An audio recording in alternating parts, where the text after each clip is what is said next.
Hello, everybody. Welcome back to a bonus episode of Chop It Up Sports this week. We have another guest on the pod today, Kaleb Unger, good friend of mine, former classmate last year here at Northwest Nazarene University. Just had him on a couple weeks ago to preview the Super Bowl. Now we're going to recap it. Kaleb, Super Bowl takes place last night. Absolute beatdown. One of the most dominant Super Bowls we've ever seen in NFL history. Congratulations to the Philadelphia Eagles, really America's team last night as they put a pounding on the Kansas City Chiefs and stopped them from getting a three-peat. Kaleb, let's get your initial thoughts on this one. My initial thought has got to be, I was wondering, is this like a victory lap? I was a little concerned because before this, you picked the Eagles, I picked the Chiefs. I was like, is he flexing a little bit? But I had to respect it. Honestly, just shocked. I mean, all year the Chiefs have lost or have won these close games. So I thought if they were going to lose this game, it was going to be at least within 10 points. And to see them get really knocked back on their heels so bad and just really, they were never in this game, I thought it was just pretty crazy. Was there ever a part of you, or I guess when did it realize to you like this game's over? Because for me, like it wasn't until about halfway through the third quarter where I was like, all right, like Philly's got it. I know a lot of people that halfway through the second quarter are like, this is over. But I just thought that, for a while there, it was maybe too poetic that Brady was calling the game. Mahomes is down, 27 nothing. And I was realistically thinking like Kansas City is going to come back and make this a game, like without a doubt. And it just never happened. I know the score indicates that it was only a 18-point loss, but it was more than that for those that really paid attention to the game. This thing was over 2.5 quarters into it. When did it hit to you that like this was a legit blowout and the game was over? I think like the second interception really stands out to me, like, because it was a terrible throw. I think it was just sort of it really summed up in a lot of ways like what had been going wrong for the Chiefs, which was the pocket was collapsing and then Mahomes just made like a bad decision. I think to blame either Mahomes or the offensive line would be a mistake. I think there's just things going on all over the place. But that second pick to Zach Bond, it was like, where are you throwing that? And then it just kind of felt like it was over. I think a lot of the comeback hope for me was stifled when the Eagles went on like it was like a 6 or 7 minute drive, kind of like what you talked about in the third quarter. And you could even hear Brady talking about it where it was like they're kind of running out of time. Like you're wondering that even if, they were going to come back, if they had enough possessions to get back in that game. Yeah, I thought it was really interesting for me because, Philadelphia, yes, they had some explosive plays. They have the big play to Devontae Smith on the 60-yard, 50-yard, whatever it was, touchdown throw. But outside of that, I mean, we're looking at pretty long, methodical possessions. And usually when you think of that, you guess that they're depending on Saquon in the run game. And really, it wasn't there as much. We saw more of Jalen Hurts on his legs, being more a dynamic playmaker. And for me, a lot of times, just by default, we'll see the quarterback win the Super Bowl MVP. But to me, I thought this was a really deserving award for Jalen Hurts. I thought he played, the best game of his career, in my opinion. I thought when the lights were the brightest, he stepped up. He made big plays on third down. He made big plays on fourth down. I know that first pass to A.J. Brown got neglected because of the awful offensive pass interference call. We'll get into the refs here later on. But I thought he was really good in the moments he needed to be. The interception early on inside the 5 yard line, I didn't love. I think you have to throw that one away. But outside of that, I thought he was really good. I thought he outdueled Patrick Mahomes by a lot. And so I was really impressed with this Eagles team. And to me, it's really cool to see teams that have been disrespected in the media. I mean, halfway through the season, you would have thought that the Eagles were the worst team in football. And when you look at this, I mean, they finished the year 14-3 going into the regular season or going into the postseason, excuse me. And then they go on a dominant run and win the Super Bowl. To you, did you ever question this Eagles team? Was there ever a point where you're like, I don't know if they have it? Because to me, throughout the downs that they had this year, I still had confidence that this team was capable of doing what we saw last night. Yeah, I think for me, the biggest concern with the Eagles was always like, are they going to get in their own way, right? Looking at Nick Sirianni as a really impassioned guy and coach and kind of like his attitude. Obviously it worked. So, I mean, either way, but, and then even just looking at guys like Jalen Carter on that team, AJ Brown, like, are these guys that are going to be able to make it throughout the season without an explosion? Even like my biggest concern in the Super Bowl was they come off the field. AJ Brown is like yelling at Nick Sirianni, and I was like, what is he doing? And then obviously they throw that pick, and then touchdown right away. But for me, I was just like, if the Eagles can kind of keep their cool throughout the season. Obviously, this roster is insanely stacked. Even the guys that weren't expected to be good, guys like Zach Bond, were insane. And so I think it was just for me all throughout the season where was can the Eagles keep it together to get through this season and to play really good football? And I mean, at the end they did. And I looking at Jalen Hurts in the Super Bowl, like for a team that has ran the ball well all year with Saquon, the Chiefs really bottled him up really well. And I think in a lot of ways, Jalen Hurts' ability to run in between the tackles and kind of be their like pseudo running back, like he was their best runner, their best passer, and just their best playmaker. And so I think I agree. I mean, he outdueled Patrick Mahomes and he earned the Super Bowl. Let's focus on the running game a little bit. Obviously, Saquon doesn't have the game that a lot of us expected, but at the same time, when Kansas City is bringing that pressure, and they talked about it on the broadcast, their number one goal is to stop Saquon Barkley. And this is a Kansas City team that's had success all year long. The defense was the talking point of their team this year, rather than the offense led by Mahomes. How does this Super Bowl affect Saquon's legacy? Because for me, even though even though he didn't have the game that we all wanted him to, he didn't have the explosive 75-yard touchdown run that we all wanted to see. I still think that, when you look back on it, this is a guy who was stuck in the most dysfunctional organization in football in the New York Giants, got out of there, took a lot of bash for it because, he went to a division rival. He went to Philly. You don't do that if you play for New York. You don't go to Philly. And he broke all those, cultural norms, sort of say. And he goes and wins a Super Bowl in his first year. And to be honest, I think we're going to see him have multiple rings by the end of his career. But as of now, where do we rank Saquon Barkley among, all of the running backs in the history of the NFL? I mean, I think he's starting, if he can continue to have, because I think what he's missing right now is that longevity piece, right? He's got the numbers, he's got the explosive season this year.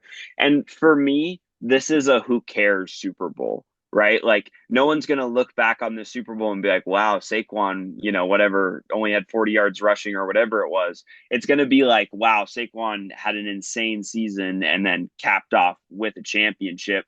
I mean, there's a good argument with how good the Eagles were this year that he could have been an MVP. I mean, we both know that that's like a quarterback award now. But I mean, I'm not sure exactly where I would put Saquon. I mean, he's behind like the Walter Paytons, Jim Browns, Barry Sanders, Emmett Smiths of the world.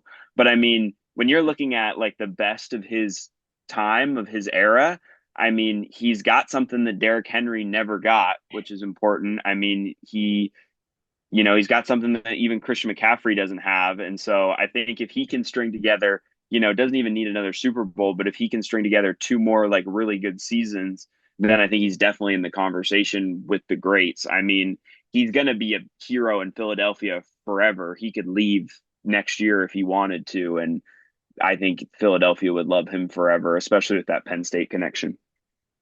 Let's just say, for the sake of argument, that Philly brings everyone back. The offensive line is just as strong as it was this year, and Saquon breaks Eric Dickerson's record for rushing yards. Let's say he goes out and he breaks that. Do we think that does that cement him as the GOAT running back? Does that surpass him as the top? Because at that point, this year he was, less than 100 yards short or whatever it was going into the last week of the season. He didn't play and then wins the Super Bowl in a very dominant postseason run for him. If he goes back next year and breaks that, does that make him the GOAT? I don't know if I can make him the GOAT just because there's something about the distance that we have from guys like Walter Payton and Barry Sanders. Like when you get to like watch their old highlights and you're like, man, that's insane. Like that's crazy.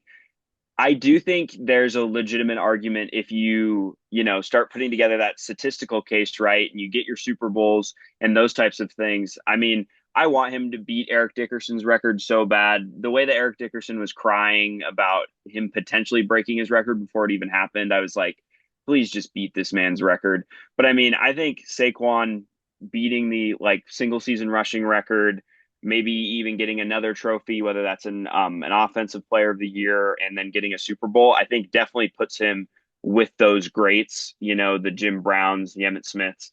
I think no matter what, there's always going to be the old heads that never put him ahead of anything. But I think in an era where running backs have their value has been diminished for him to be the most important player offensively, maybe overall on a championship team, definitely gives him a good argument that in an era of running the football or in the era of throwing the football, if your team's running the football and you're the most important player and that wins you a championship, I mean, that should put you in the conversation in itself. That leads us into just what I wanted to get into right now is does the success that Saquon had this season, does this reset the running back market in terms of how much money they're making? Because in years past, we've seen guys like, Ezekiel Elliott when he was in his prime, and even Derrick Henry, and guys like Saquon, who the Giants didn't want to pay top dollar for. Will we start to see a resurgence in the running back position in terms of how much they get paid? Or are we going to continue to see these guys be devalued despite the importance that they bring to championship football? Well, I think Saquon's like just part of that equation, right? Because you have a guy like Derrick Henry who had another tremendous season.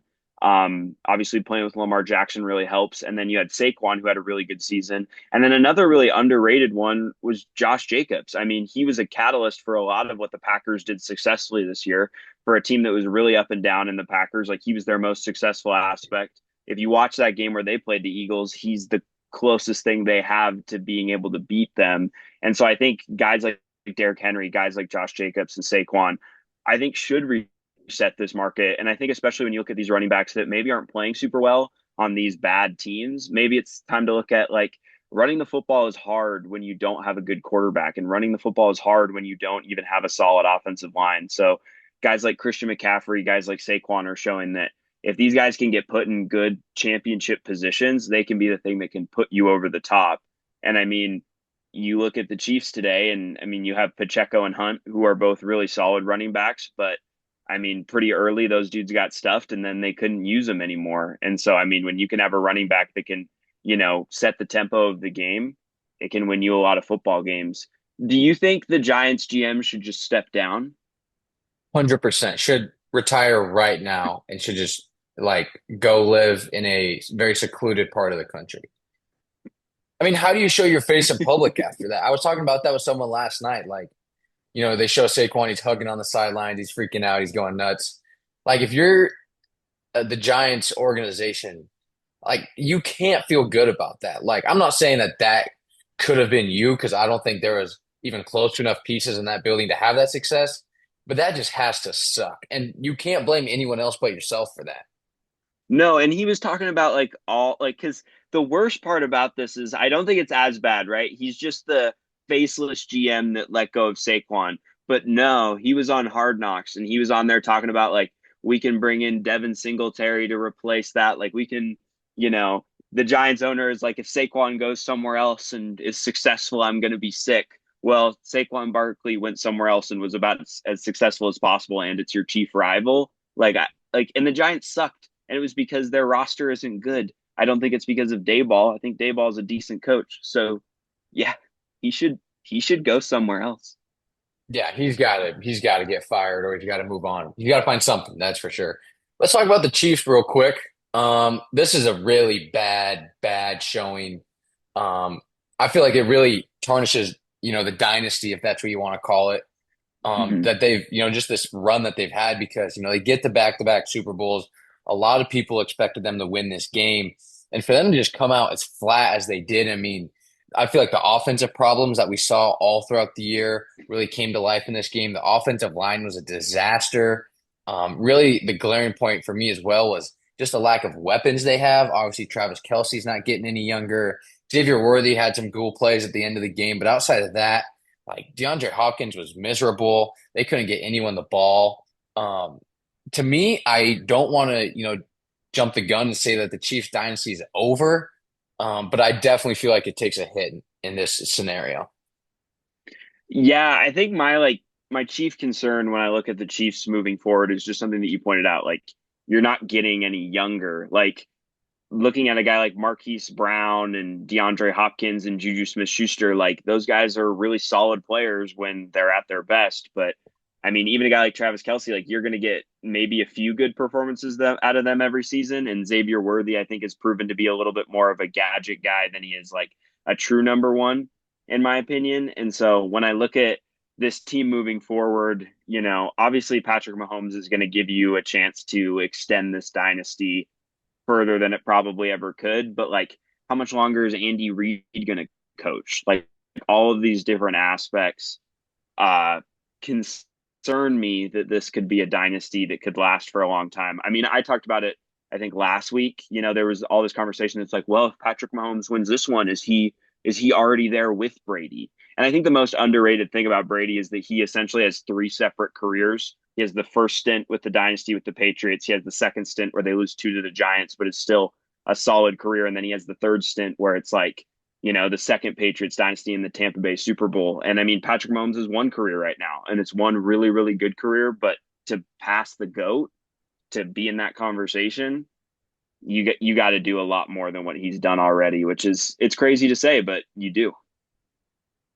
To me, this game felt like, one of those scenarios where you're in high school or maybe like like a cheesy, middle school film where, the popular kid, the cool guy, the guy that everyone likes, the new kid on the block, he's there, he's new, everyone likes him, he's talking to all the hot girls, he's having a good time, everyone loves him. He's, the teacher's pet, he's everyone's favorite. And then, like the OG, the senior, the guy that's been around, he kind of comes back and shows everyone who's boss. And to me, that was Brady in the broadcast booth last night. He was kind of the guy that had been around because to me, it looked, at least just hearing his voice and seeing him in the broadcast, he looked so excited to see Mahomes getting throttled out there. And he's never going to Yeah. come out and directly say that. But I just felt like, at least for me and as a Patriots fan, I feel like you could just sense some of the joy that he saw in the debate being put to rest about Mahomes catching him anytime soon. Well, and I think there's a sense to why I find this loss to be super concerning is when they lost to the Buccaneers, not to make excuses for them. I mean, they were playing like fifth string offensive linemen. Like you could tell Patrick Mahomes, peak of his powers, was fighting in every single way to keep them in that game. And it just wasn't their night. This seemed like a team that kind of was running on fumes from a season that, they had gotten by and won all these close games, and then it was like they met somebody that kind of punched them in the mouth right off the bat and they didn't know what to do. Like I don't want to be overreactive because this has been such a good team, but it kind of does feel like one of those games where you might look back and be like, that was kind of it. Like that was the last one. And if I'm a Chiefs fan, I mean, that would be my chief concern. Not no pun intended, I guess, is that you know, getting punched in the mouth, like that's going to be the last iteration of this version of the Chiefs. Not to say that they can't reboot, but I mean, you're winning a lot of close AFC Championship games, and at some point it's going to come back to bite you, and those games are going to flip. So Where do you think they go from here? Because for me, the way I see it is, first you have to develop the offensive line. We saw that. And, not that they don't have talent. I think Creed Humphrey's a great offensive lineman. I think Joe Tooney's done some great things out at tackle. But at the same time, obviously there's issues there. And, they went up against probably the best defensive line in football last night. I don't think there's any debate about that based on what we saw. But at the same time, you have to find a way to protect Patrick Mahomes. And not only is that on the offensive line, but it's also in terms of the weapons he has. I think Pacheco's fine. Kareem Hunt always seems to do well in Andy Reid's system. But I think having a more reliable back that you can have in there, and I don't know whether that's free agency. I don't know whether that's through the draft. Maybe you trade up and try and get an Ashton Genty, but you definitely have to get receivers because at this point, the makeshift project of an old D Hop and a Juju Smith Schuster, who's really fallen off in his career, and just kind of these random guys and trying to piece them together, it really didn't work, obviously, based on what we saw this season. So where do you think they go from here? And do you think it's more draft and just kind of developing and trusting your talent, or is it more bringing in guys in free agency? I don't really know where they go. I mean, I Travis Kelce is looks super old. I mean, he dropped a ton of passes, which is just not his thing. I That's the thing with the Chiefs that I struggle with so much is that you have to draft really well if you're going to be drafting guys at 31. What is that in the second round? That's 62. Like to be like, I'm going to get guys that are going to be difference makers. I think first and foremost, Patrick Mahomes is going to be able to drag up the quality of his receiving core, of his running backs, of those types of things. I mean, we're Patriots guys, so we saw Brady do it all the time, but you even see a guy like Peyton Manning does it. Josh Allen did it this year. So Patrick Mahomes is that caliber. And so I think you just have to hammer that offensive line because I love Joe Tooney. He is a tremendous player. He's a baller when you talk about offensive linemen, but he has no business playing tackle out there for an extended period of time, especially as you're trying to make a stretch run to the Super Bowl. He's an all pro left guard, and you don't want your all pro left guard playing tackle. You want him playing left guard.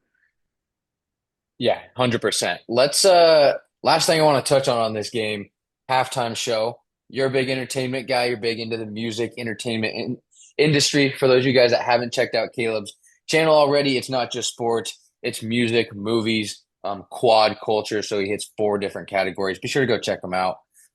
Kendrick Lamar, halftime show. I loved it. I'm a big Kendrick Lamar fan. I know a lot of people didn't like it. I know you're stereotypical old 40 to 60-year-old that's watching the football game probably doesn't love it because it's a little bit more modern, a little bit more younger, targeted for a younger audience. But for me, I just love good music. And so I don't need to have all this glare and movement and all this like fancy, shiny stuff. And I felt like he did a really good job of just keeping it simple. Obviously, you're going to have the background dancers and whatnot, but I thought the music was executed really well. I thought the performance was good. And then obviously the shot at Drake with Serena Williams being out there crip walking adds a little bit of flair to it as well. Yeah, I think it's like a testament to his ability because in Super Bowls past, it's been sort of some of these like surprise performances, or you have other people that have similar levels of star power on the stage.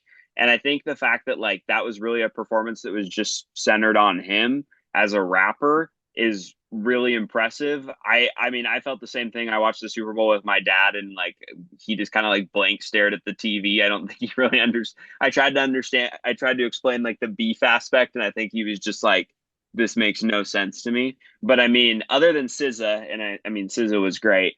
I thought, I mean, he killed it. I mean, he capped off what has got to be like one of the greatest years in hip hop and rap history. I like he buried his closest competition. He dropped two fantastic diss tracks, and then he went on there and basically said, "There's a lawsuit against me. I don't really care," which is just insane. It's wild business. And then, like you said, putting Drake's girl Serena up there, like in the background, he had her crip walking is just insane. It's insane business. There's been talk about the NFL going international for the Super Bowl. I think that's a terrible idea. I think it's stupid.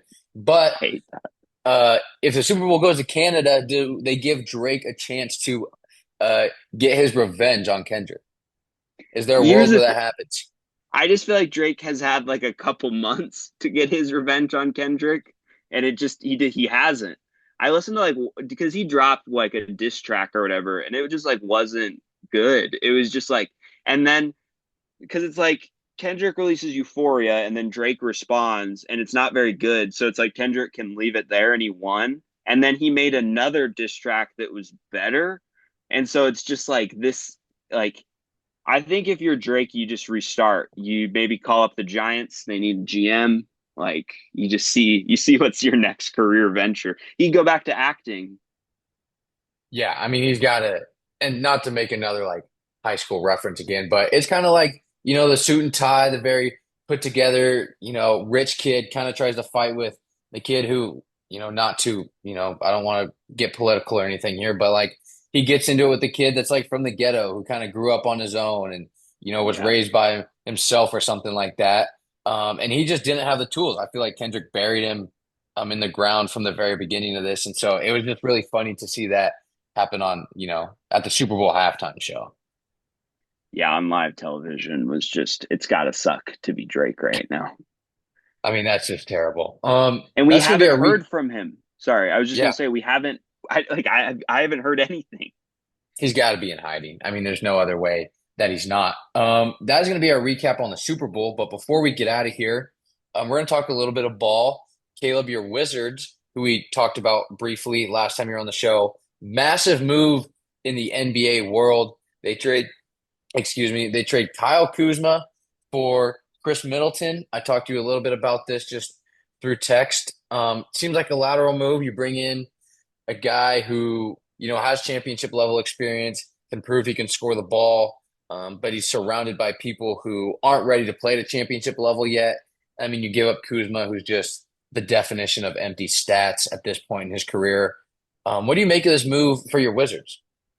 Um, so I'm obviously always glad to get rid of Kuz. My favorite thing was I follow the Wizards on Instagram, and it was like, thank you, Kuz, for all you've done. And the comments were like, what are we thanking him for? There was like not a single positive comment about Kuzma on the Wizards.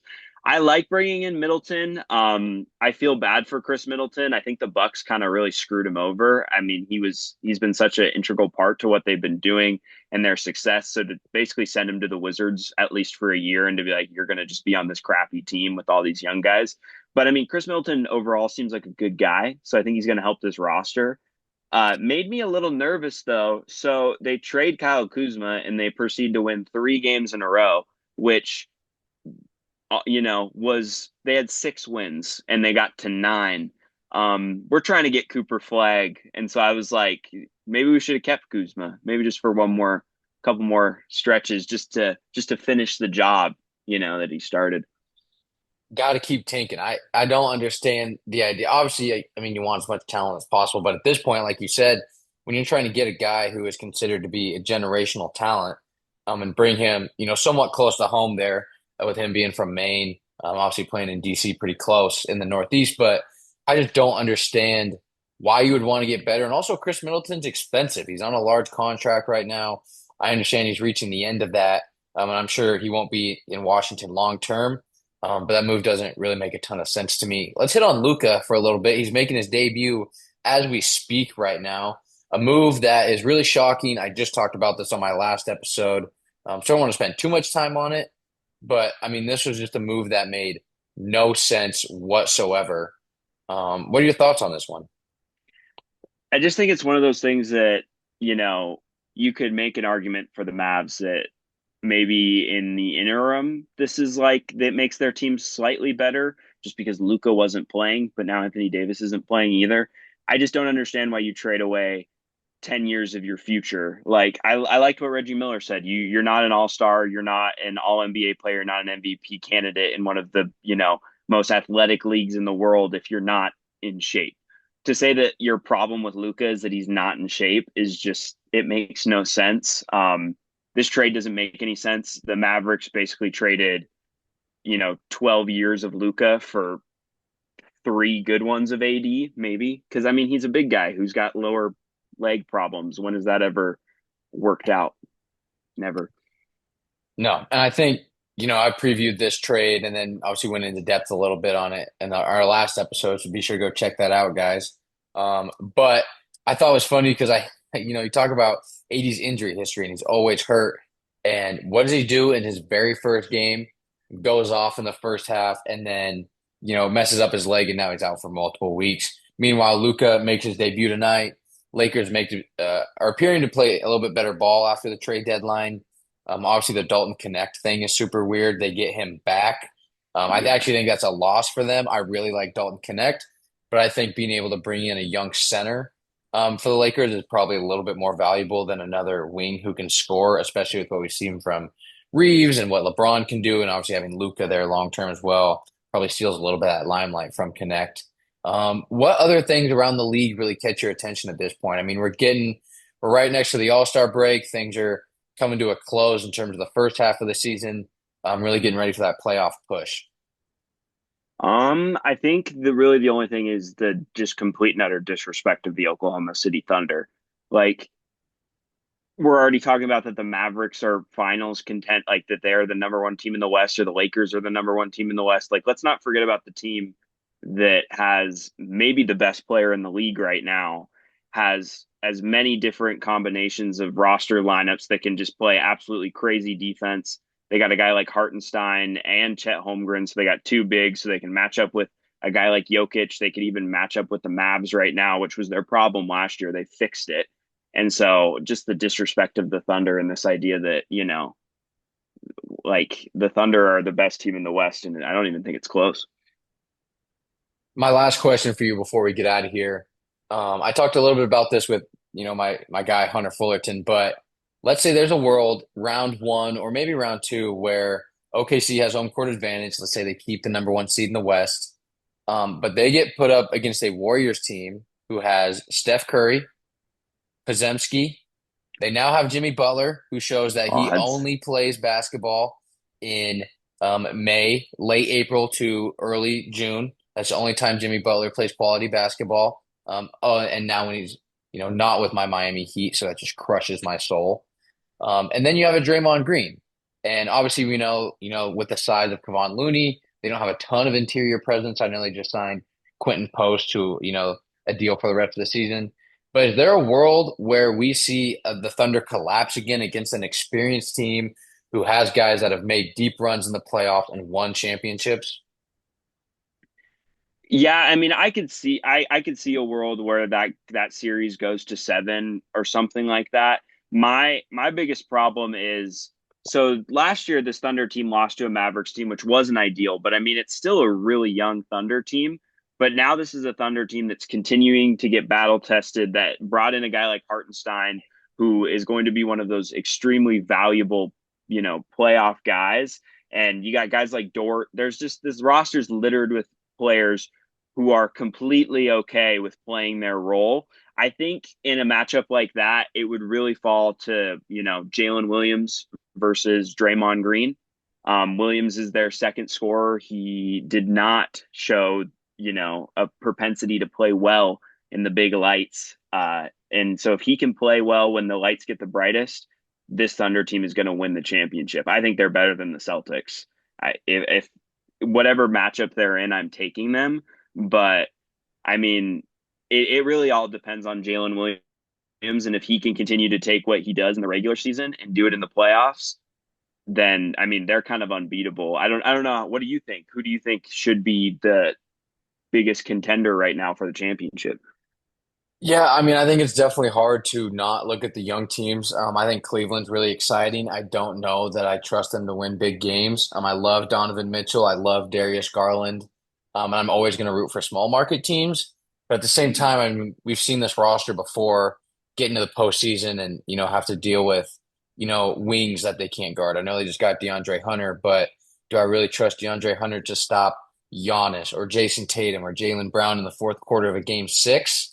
Probably not. And so I definitely think my prediction is that the winner of the finals will come out of the West this year. I just think they're a little bit deeper. Obviously, you have to include Denver in there. I think they're going to make a lot of noise. I expect Minnesota to turn things around somewhat soon. I think you can never count out Anthony Edwards. But OKC's, I mean, they got to be the favorites, right? They've lost what, 9 games at this point. They're playing the best basketball out of anyone in the league. I just think that, and based on what I've seen in years past, when young teams get into tight situations with guys that have been there before, with a team like Golden State, I've seen those kind of younger teams tighten up. And I think that's what we saw last year with OKC. And I think that's what we saw a little bit last year with Minnesota, because I don't think you could say on paper that either OKC or Minnesota was better than that Dallas team that made the finals. Obviously, Dallas had the best player with Luka in both series. But I mean, with Kyrie Irving being your best guy, and I know they had some younger guys step up, I just think it was more of an experience thing of playing in important games. But now that OKC's been there, they faced that adversity. Shea is just going to continue to mature. And I think with his leadership, the rest of those guys are going to do the same thing. And so I expect OKC to make the finals. I would put money on it. But at the same time, I just wouldn't be surprised if we see, Denver or Golden State, some gritty team who has championship caliber experience, make a deep run here in May. Well, and I think I mean, I think you highlighted a lot of that. There's not a team. that you look at in this playoff picture right now that doesn't have a huge question. I mean, even you're looking at the returning champ Celtics who brought back their entire roster. It's like, can they play a game where they don't have to shoot threes 24/7? I can't stand that. It drives me nuts. That's a whole other tangent that I won't get on. But I mean, you look down I'm looking at the standings right now. You look at all the standings. Each team has something that you're worried about. The Grizzlies, will John Morant play that many games? The Nuggets, who is going to make plays past Jokic if Jamal Murray isn't playing well? And I mean, like, I love the New York Knicks. I hope that they're extremely successful. The NBA is fun when the New York Knicks are good, but they have a really good starting five. And then you're looking at Precious Achua and Miles McBride and not a whole lot of guys that I want with the ball in their hand in a playoff game. And so I'm excited for the playoffs because, like you said, a team like the Warriors could sneak in at that 7 or 8 seed and they could make a lot of noise just because of some of the inexperience of these teams and just some of the holes that's on every one of these rosters. I thought Precious Achua was going to be the next big thing, and then we traded him for Kyle Lowry. I was really high on him. Great four, could stretch the floor, super athletic. But we already had Bam, so it didn't really make a ton of sense to draft another 6'10" guy. Now we got Khalil Ware. He's playing good ball. Might win Rookie of the Year because this rookie class is pretty atrocious, as we've talked about before. Um, that is going to be, my finishing thoughts on this. I don't know if you have anything else. No, I mean, I think I'm excited about your Heat. I like this has got to be the most Heat roster I've ever seen in my life when Andrew Wiggins starts playing for them. I think he had 11 points tonight. Let's check the stats here. They just played Boston tonight. They lose 103 to 85, so obviously we're still not scoring anything. Yeah, I mean, obviously it sucks moving on from Jimmy, but at the same time, I mean, you got to get guys that are going to play.